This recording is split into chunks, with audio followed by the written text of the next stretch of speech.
Have you ever been sewing along and have noticed that just something doesn't sound right? You find that when you actually look on the front of the fabric, it looks okay, but on the back of the fabric, it looks awful. The big loops of thread, the nesting, whatever it is. But let me show you a little trick of how you can avoid that. Do you know this is not a machine problem? This is actually an operator error problem. It means you don't have the thread in the top tension. And here's a little test to know whether your thread is correctly threaded.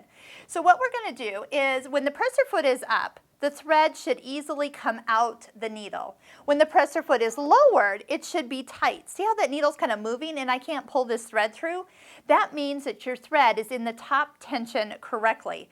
If you're unsure, go ahead and rethread the machine, even floss the thread back and forth through the machine as you're threading it.